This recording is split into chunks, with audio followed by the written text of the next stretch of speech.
I love my children. I am not meant to be a stay-at-home mom.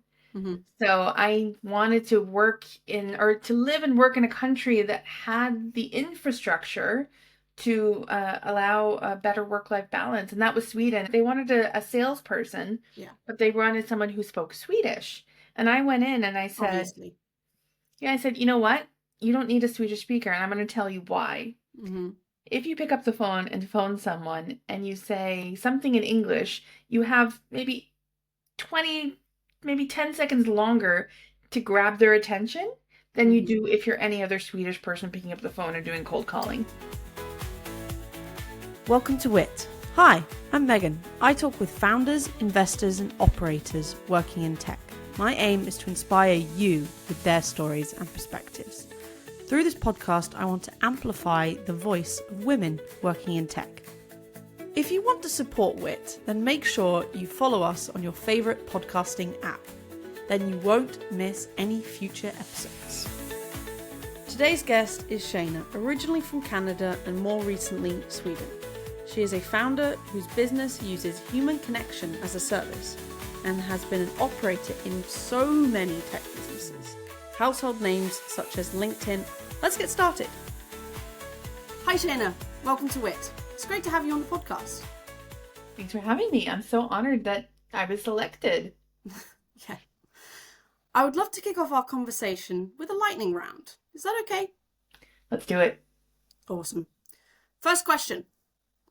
If you weren't in tech, what would you be doing? Oh, I would own a flamingo farm.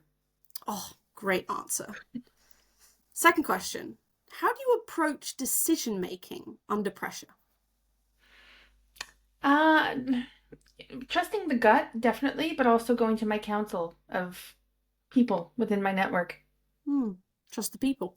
Makes sense. Third question. What is your favourite Swedish word or phrase? Well, obviously, Shaena. That makes sense. And then, fourth question. Canadian winter or Swedish summer? Swedish summer, always. Yeah, I understand that. Who is the one person you haven't met yet, but would love to? Ryan Reynolds. I thought you were going to say that. Question 6. What's the best way to find a mentor in the tech industry? Exactly what you're doing right now. Oh, nice. That's a good tie-in. If you could wave a magic wand and change one thing about tech, what would it be? Ooh, good question. You know, the first thing that pops to mind is the parking app. There's too many. I just want one. That makes sense, actually. Yeah, no, I understand that. 8. Number 8. What do you believe is the most critical skill for a successful founder? Most critical skill, I think, is humanity. Yeah, most of them don't have that. What is your go-to strategy for staying productive and focused? So I have ADHD, but undiagnosed. Okay. So for staying productive, is using ChatGPT to help me. Yeah, that makes sense. I do that too. What's the most valuable lesson you've learned from failure? Good question. I think that it's going to sound cheesy, but that there's always a lesson to learn in the failure journey. Classic. It's a good one. Do you have a life motto you strive by? Those that don't ask don't get. So always ask. Always ask.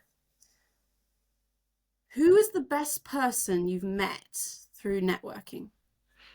Ooh. I don't know if I have an answer for that. You don't want to offend anyone, that's understandable. Well, yeah, but can I say you? Because, like, seriously. Really? Yeah, Oh, and that's I so said, nice. That's so sweet. seriously. So Thank well done. you. If you could be any CEO of any company for a day, which company would you choose and why? The CEO of Disneyland. Mm, And I think okay. because they're so good at experience design, and from what I understand, working to help everybody, like their processes are so fine-tuned. True. No, that's a good one actually. Can you give me one word to describe the tech scene in Sweden? Forward thinking. That's two words. It's close enough. Basically one word. And then, what is your go-to GIF? Oh, my go-to GIF? Yeah. The woo with the wrestler that's like ripping off his shirt. Yeah, that's a good one. And then the last question for the lightning round is if you had to describe your entrepreneurial journey in three emojis, what would they be? A roller coaster. Okay. Um, ooh, wings Mm, and a heart. nice. A real kind of mixture. I like it.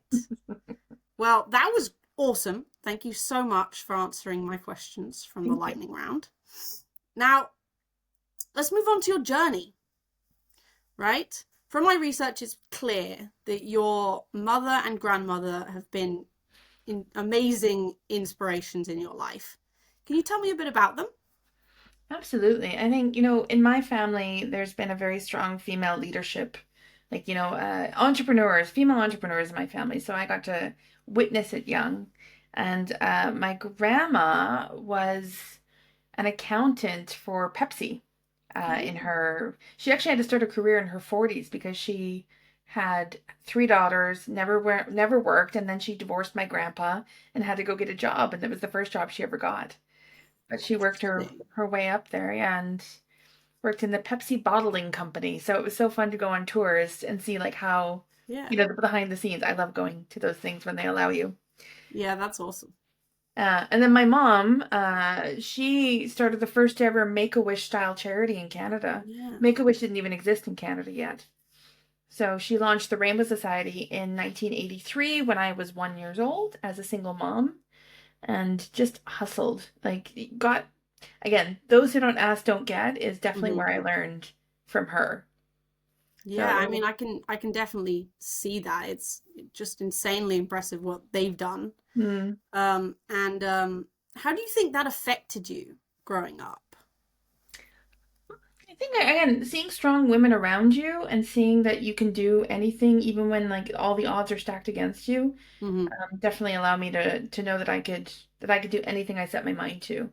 And that was also, the mantra in our family was like you can't not do something. Go ahead and try it. The worst you can do is, either get a no or Hmm. fail, but you learn from the failures. Yeah. No, I think a great example of this, I was looking at an article and that you moved to Ireland, I believe, Yeah. because your grandmother told you to. I think that was why. So so I was working for the Royal Bank of Canada, Yeah. and the benefit of working for the bank is you get, discounts on things. So I had the Hmm. ability to get a mortgage and to buy a house in my hometown Oh, of Winnipeg, nice. Canada. And so I was 23. I had no, like, I'd broken up with whatever boyfriend. I was single. Hmm. And my grandma sat me down because I was like, seriously considering buying a house and being stuck to a mortgage. She's like, "Do you want to live in this, I'll say it for the pod, this godforsaken city that is minus 52 Celsius and, like be stuck here, or do you want to go traveling?" Yeah. And so she helped sort of like get me out of this rut and this thinking of like, I need to be settled. And I applied for the student working abroad visa program. And then I chose Ireland because I had a thing for the Irish accent. And there we are. What I thought would be 1 year has turned into 19 years abroad. It's crazy. Yeah, you eventually moved to Sweden, which Yes. is which is a big flip, I must say. It's quite a change Yeah, it from wasn't on Canada the. to Ireland to Sweden. Well, there was How was Scotland in that? between there too. So yeah, Sweden, it's funny. I don't know about you, but like Sweden was never on the map. Like we didn't talk about Sweden. We talked about Oh like yeah. Ireland, UK, Hmm. other parts of Europe, but Sweden was never there. So my husband, who's Swedish, I actually met him at a white trash themed barbecue in Ireland, of all Classy. places. And that was kind of the start of our journey. But we lived in Ireland for a year. Things were going somewhere, but we were still young and just, still newly dating, and we had Hmm. gone to Scotland to Edinburgh for a weekend and fell in love with the city, and my visa ran out, so they couldn't keep me in Ireland. So I was like, should we go? And we decided to go together. So we were in Scotland Okay. for almost 5 years. Okay. And then yeah, started our official relationship journey, getting married, having kids. Okay. Um, Interesting. Interesting. So, mhm, so Ireland, Scotland, and correct. then Sweden. Okay. Correct. So when did you arrive in Stockholm? I arrived January 2011, and Okay. I was 6 months pregnant with my second child. Yes. Oof. Yes. That's that's quite difficult. Yeah. Yeah, definitely. Especially, I don't know about what it's like in Finland, but when you move to Sweden, Hmm. so we got very lucky. We ended up getting a house that was built by IKEA. It's part of the Bokluk series. So IKEA built I houses. did not know they did that. Okay, Yeah, it's interesting. fascinating what they do. And it was a brand new build. But when you move to a house in Sweden, even brand new builds or even old builds, is that there's no lights because everyone takes their light fixtures. So Okay. it's pitch black January. We're moving into a Complete house darkness. and there's no lights. The only light that exists is the one under the kitchen that has the automatic button there, Okay. and one in the bathroom. That's it. Wow, that's that's a good introduction to a Nordic country, I must say. That's a real kind of kick in the face a little bit. Exactly. And with a year and a half child in tow, trying to manage all of that. Yeah, that must have been really difficult. I mean, I can see from your kind of previous work experience that you went through quite a lot of jobs. Definitely. Yeah. Yeah. I'm joking like it's always like Pokemon, gotta catch them all. That's a good one. Yeah, no, that's a good idea. So tell me a little bit about why so many jobs and kind of how was the transition from Scotland to Sweden? Yeah. Well, so it's funny, my degree or like my education is actually in American Sign Language. So Oh. I'm a trained interpreter. That's what I was studying to become. But North American Sign Language is only useful in North America. Mm, So when I did this 1 year, what I thought would be 1 year, I couldn't use my education. And so I used what I knew, which was sales, and ended up doing door-to-door phone sales for the biggest mobile phone company in Ireland. And sales in all countries is usually the hardest job to fill, so it's the easiest one. Or it's not the hardest, it's the one that has the most amount of jobs usually listed. Because, all companies are trying to bring in some sort of revenue. mhm. So every role that I went had a sales element in it. And worked, worked in properties. So that was Scotland. Got pregnant, didn't go back to work because the cost of childcare was too expensive. Hence the reason we moved to Sweden. Because I remember, Oh, okay, right, yes. I thought yeah, it would tie ins at yeah, some point, but yeah, yeah, that makes sense. yeah, exactly. So I mean, I said to my husband, I'm not. I love my children. I am not meant to be a stay-at-home mom. Hmm. So I wanted to work in or to live and work in a country that had the infrastructure to allow a better work-life balance. And that was Sweden. And, thankfully he's Swedish. So we moved. And then it was then it was a whole new journey of trying to get a job, which was again 20. So I had my second child in 2011. Hmm. So by 2012, I was trying to, go back into the workforce. And at that time, the tech scene wasn't what it was like now.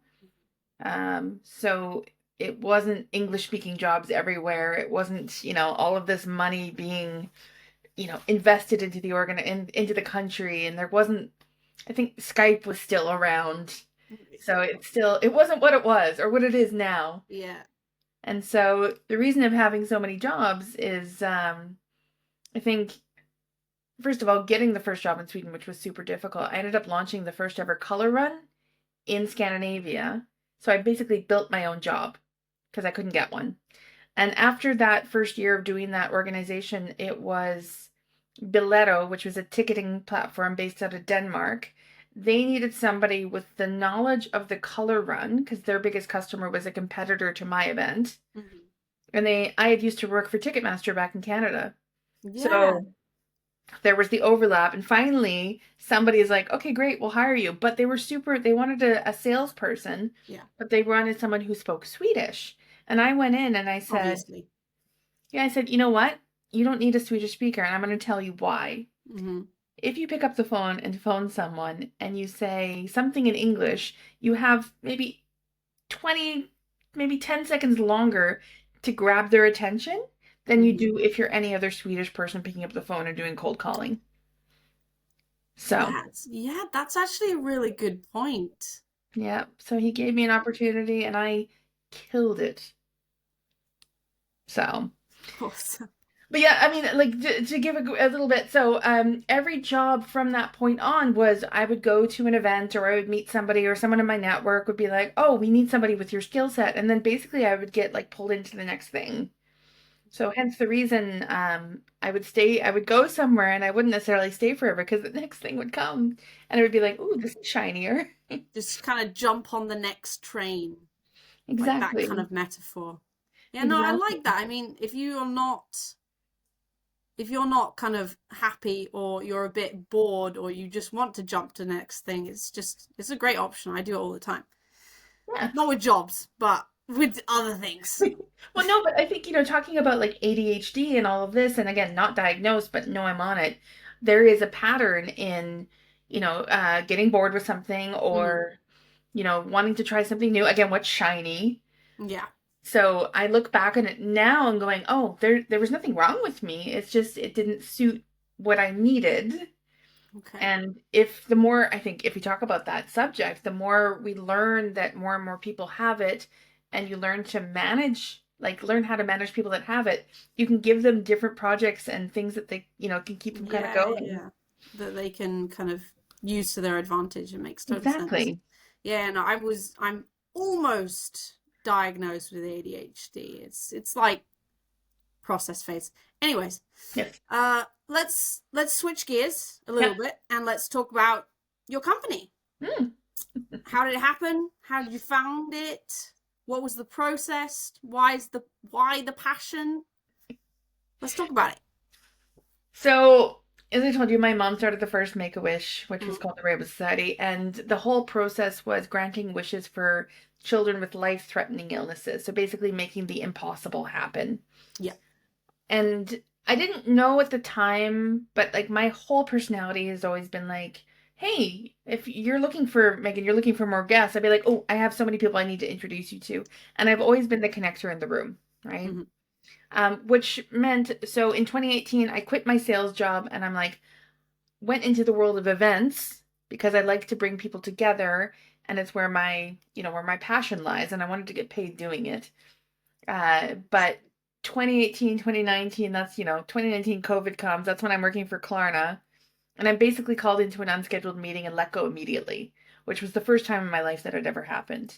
And that started the journey of joining all of these incredible companies from Klarna to LinkedIn to Talia to another one. And each one where my role was either axed because of budget cuts or redundancies or, just like not working.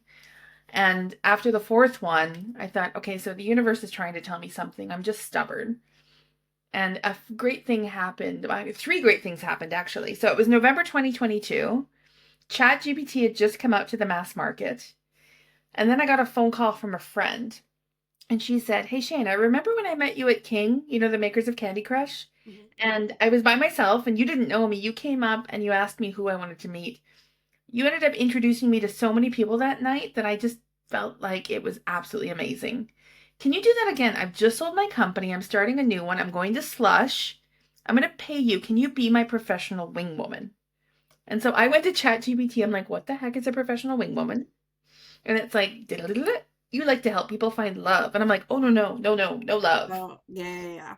But from the world of events and going to so many and being such a people person, you realize that when you go, people either A, they come with people they already know and they stick in that group, or Mm-hmm. B, they're on their own and don't know how to like, get the conversation going. Yet here's me always being like, oh, like, okay, you come join and like need to talk to this person Mm-hmm. and making it all happen. The third thing that happened too was my third layoff, the one from Talia. I got a beautiful exit package that came with this career coach. Her name's Chris. She's one of my magic people in the journey. Mm-hmm. She's also an ADHD coach, which is also where I started to learn about these little inclinations that I have. Right. And so when the fourth redundancy happened, I called her and I said, I don't ever want to be an employee ever again. I'm done being let go when it suits them, not me. I'm like, I have an idea. So we had a meeting and she said, this is fantastic. I'm going to pay for you to go to a business coach. You get 5 sessions. So with the help of AI and this business coach and these people in my, network, Shaena, my company, which is the Swedish word for hello, was born. And now we are a group of professional wing people that basically get hired to go to events or be in certain events and help people meet the right people.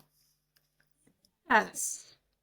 No, I looked at your website and I was looking at all these amazing people, and there was one in particular where she knows like so many languages, and I was like honestly like offended and impressed at the same time because I was like English.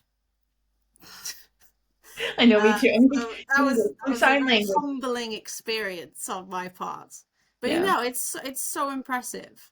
Thank you. I mean, it's been such a, again, on the other side of it now, the whole journey through it, going like, what am I doing? What is it? That does this doesn't even exist in the world, right? So it's a Yeah. whole new service and trying to explain it to people and go, okay, so what's the sales pitch? Who's going to buy it? Hmm. Why would they buy it?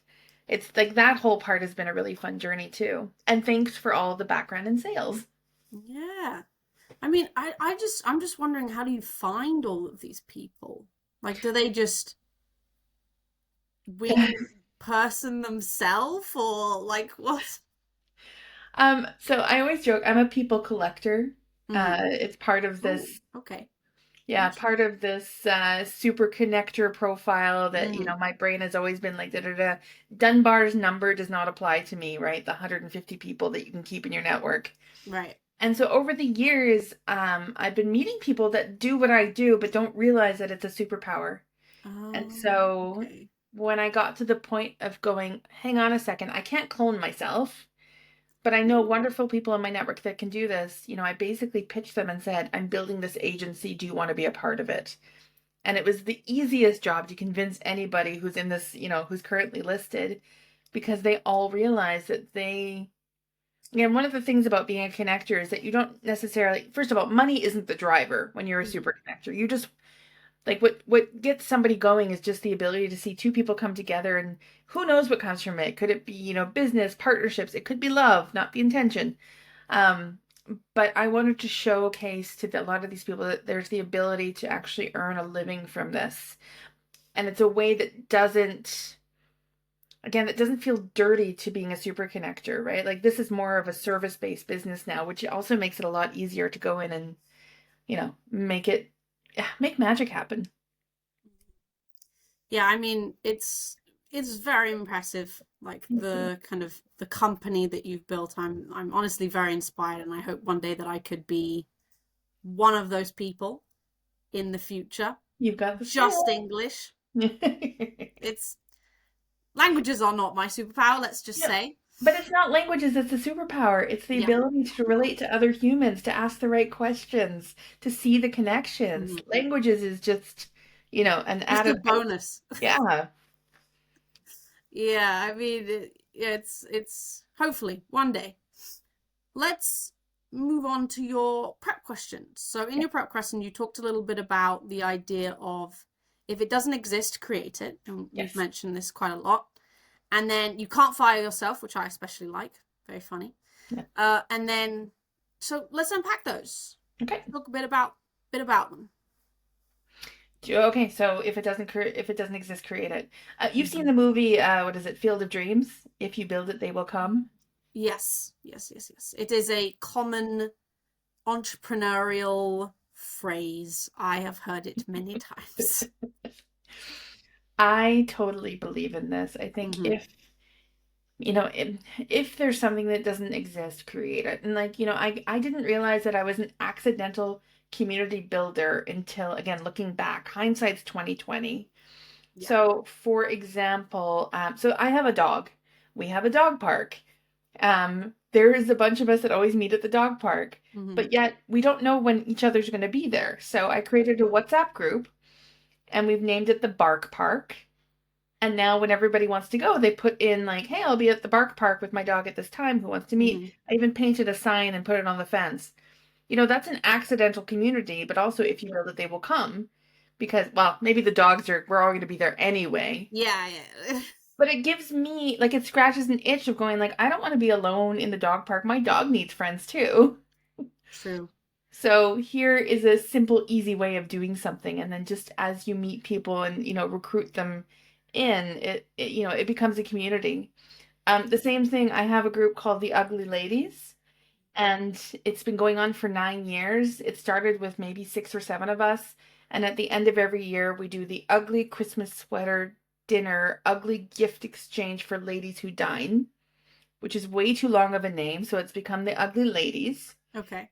And to get in Should it, Yeah, you should make it an acronym or something. That's what I do. well, now it's just the Ugly Ladies. And what's brilliant about it, like, so, okay, so to get in it, you have to be a lady. Sorry, guys.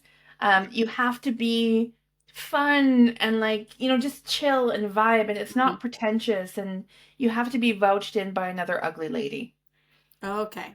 And it's the oxymoronic thing. Is like none of us are ugly. We're all absolutely fabulous. But when you go to an event and it's your first time and you walk up to someone like, are you an ugly lady?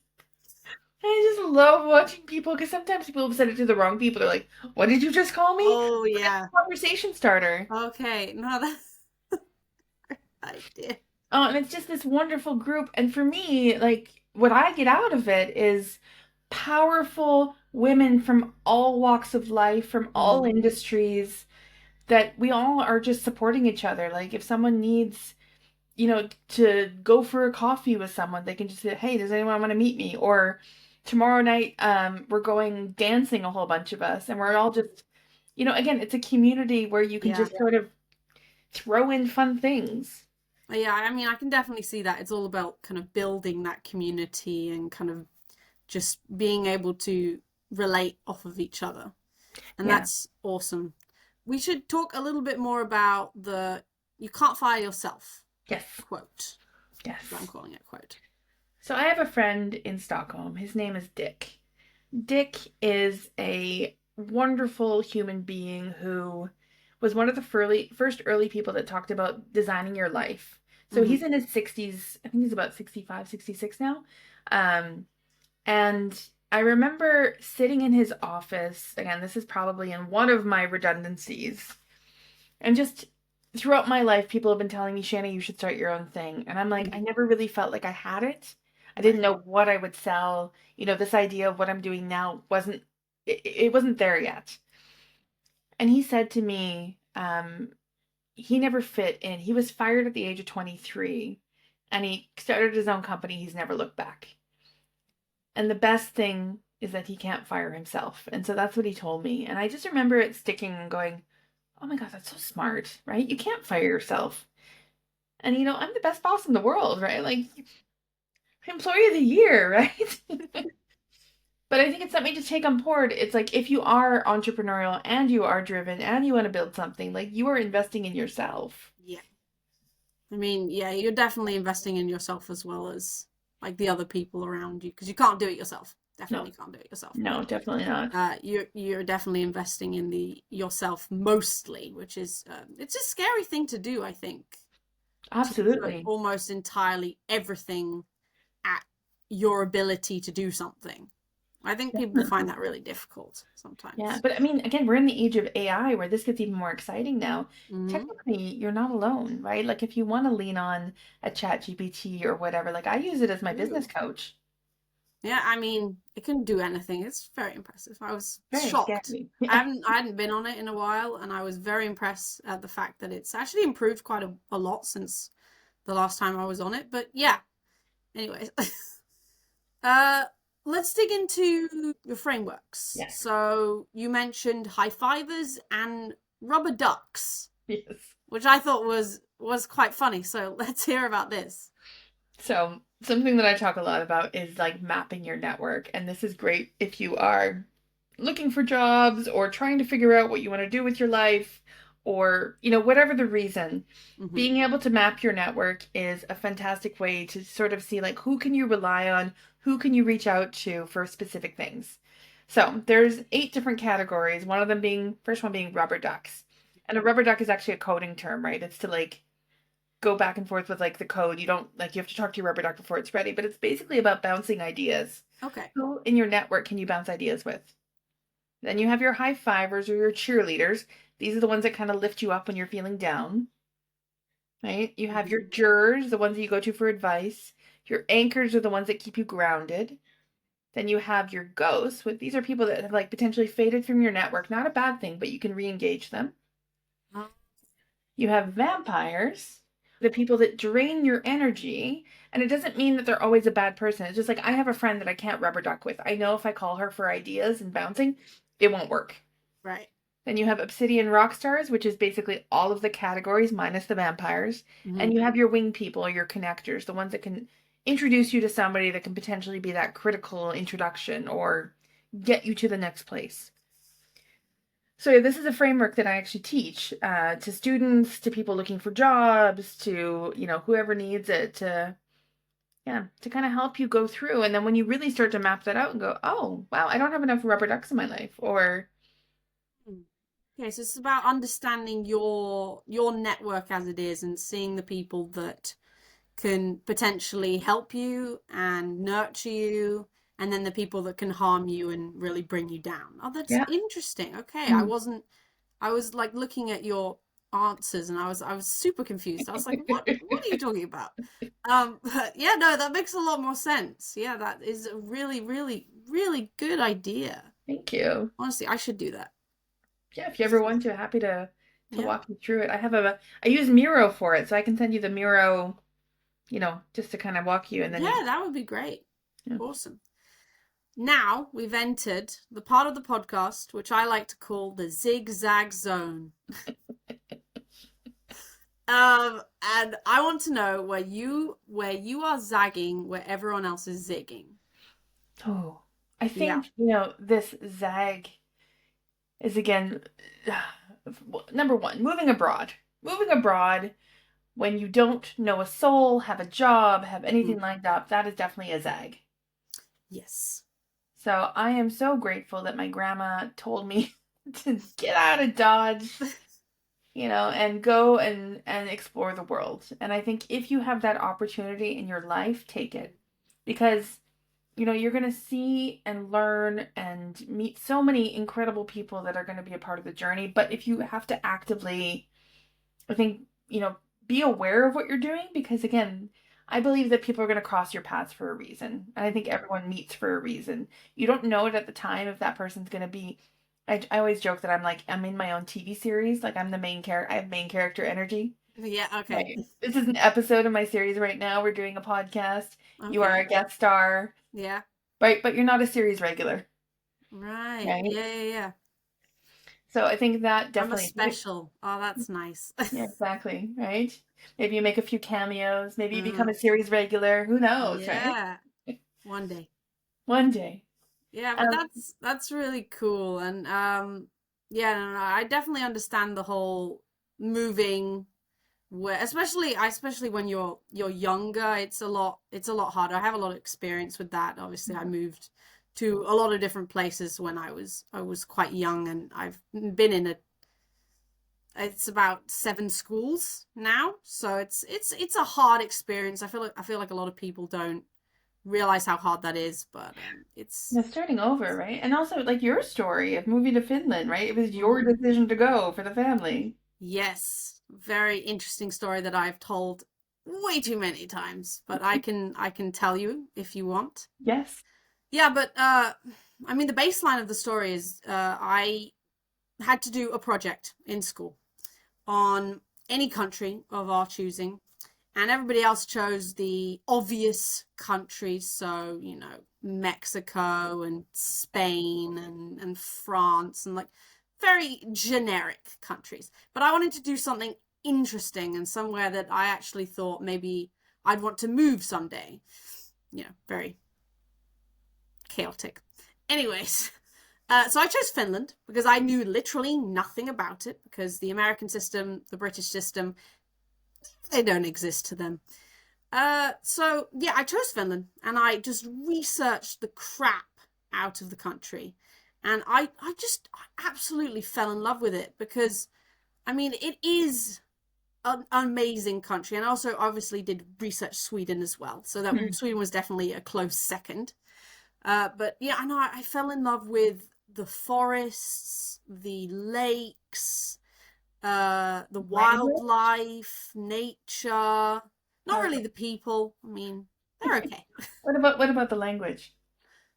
The language, I didn't know much about the Finnish kind of culture at the beginning. The only thing I really knew was saunas, and it's like bare minimum. But being here, and we've been here for now 3 years, I believe, and I actually really love the language. I can't learn it. Literally, I tried for a year. Sucks. I am terrible at languages. But I know I love it. I think it's amazing. I think it's so kind of like sing-songy, which is really nice. It's really like pleasing to hear. But yeah, no, that's the story of why we moved to Finland. I mean, it took like 5 years, but we got here eventually. So Right? Those who don't ask don't get. exactly 5 years later. But yeah, now let's move on to your story time. Yes. So tell us what happened with Greta Thunberg. Oh, yes. So the year was 2018, Mm-hmm. and I was the team lead for the TEDx Stockholm team here and producing the event. Mm-hmm. And it, I still remember. So most people think that Greta didn't write her speech. She definitely wrote her speeches. Mm-hmm. And in the TEDx team, what we would do is we would have dress rehearsals for anyone that was going to be doing the big stage. We'd have two big ones, like leading up to the event. And I remember sitting in wherever we had work, some office space that we had it. And I'm like, oh, that's so sweet. This guy brought his daughter. Little did we know that she went up and she did the first dry run of her speech. Mm-hmm. And she had it on 4 different pieces of paper with different colors. And I remember like just listening to it for the first time and all of us just going, oh my God, like just feeling this like change coming. And it was such an incredible moment to be a part of that piece of history now. I mean, she, went viral after all of this. I mean, everyone knows who she is around the world. Yeah. But it's just, again, I always count myself grateful for all the experiences that I have some part to play in. Mm-hmm. And that was a special time. And I miss doing TED. Like it was such an incredible community. It's an incredible movement of, ideas we're spreading or sharing or whatever it is. They changed their motto now. That's why I'm saying. Yeah. No, I mean, I was very shocked when you said you had a part in Greta Thunberg's fame, I guess. Yeah. But yeah, no, that was awesome. It was so interesting, Shaena. Thank you. Sadly, we're coming to the end of the podcast, but I have 3 final questions for you. Okay. And here they are. So, where are you in your hero's journey? Ooh. So I am definitely past all the tumultuous, you know, cutting things down, figuring stuff out. I finally cracked the code on what my company does. And it's been brilliant working with event producers around the world, being flown around the world to basically get paid to talk to people. I am in my happy space. Yeah. So I haven't kissed the prince yet. Is that the ending? I don't know what it is. Like, I mean, it can be. Most of them do have an element of romance, yeah, but I mean, I feel like the main thing is have you done everything that you've set out to accomplish, or you're still paving your way? I presume that you are. definitely still paving, but on the other side of things are getting easier. Mm-hmm. Okay, that's good. Yeah. Okay, And how can listeners follow along with your journey? So I live on LinkedIn. Definitely follow along there. The other way is, yeah, all socials. We're on Instagram, Facebook, and website, I guess. Yeah, no, great options.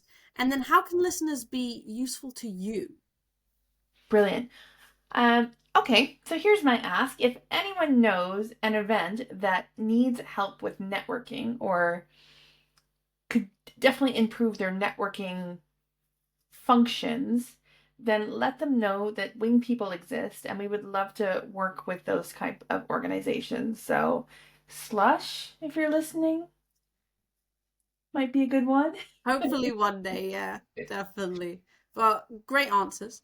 Thank you so much for being on my Yeah. podcast. I'm really looking forward to watching your continued journey. But Thank yeah, you. thank you. I'm excited to have you as a wing person one day, so the door's open. Awesome. Thanks for listening. Hope you enjoyed this week's show. To make sure you don't miss next week's episode, follow us on your favourite podcasting app. Do consider leaving a review as it helps the podcast tremendously.